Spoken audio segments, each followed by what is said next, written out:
My name is Andy Smith and I am the module convener for Romantic and Victorian prose. I'm just going to talk you through some of the issues about the module, and I'm going to begin by outlining the course itself.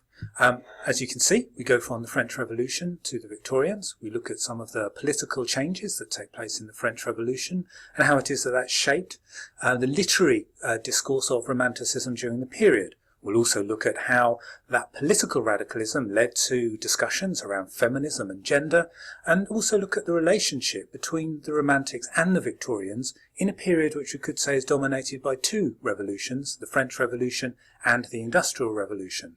Along the way, we'll look at the development of the novel, but we'll also look at the developments in criticism as well, how it is that there is a romantic criticism which develops in order to try and make sense of the new experimental forms of Romanticism, and how with the Victorians we can find critics such as Karl Marx trying to make sense of the new industrial economies, and we can consider ways in which we might relate literary narratives to those sorts of contexts.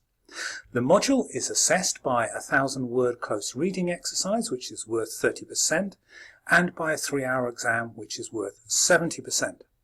In terms of the teaching format, you will receive 2 lectures. One will be on the text itself, one will be a contextual lecture.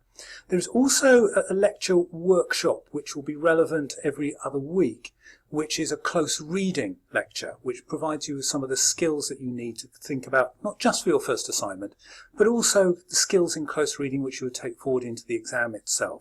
But formally, it is 2 lectures a week and this occasional additional lecture every other week. And you also get one seminar. As you'll note, this is a core module, and there are prerequisites. The prerequisites are that you must have successfully completed a level 1 module in order to take on this module. As I say, this is a core module, so it is a popular module, typically around 190 to 200 students on it. This is the indicative reading list. As you can see, we begin in the 1790s with William Godwin and Caleb Williams, and we move through some canonical writers such as Jane Austen, Charlotte Bronte, Charles Dickens, and so on, and we explore a variety of different literary forms as we go along. For example, many of our texts could be considered as Gothic novels: Caleb Williams, Frankenstein, Jane Eyre, and of course the picture of Dorian Gray. We also look at lots of different types of writing as well. For example, Lewis Carroll, the use of nonsense writing during the Victorian period and what that means, as well as looking at forms of literary realism that we might associate with George Eliot. We're also looking at ideas about women's writing, this idea of gender that we find in the period, which is acutely there in the writings of Jane Austen, Mary Shelley, Charlotte Bronte and George Eliot. As well as, I think, kind of issues around gender that we'll find played out at the end of the 19th century in Oscar Wilde's The Picture of Dorian Gray.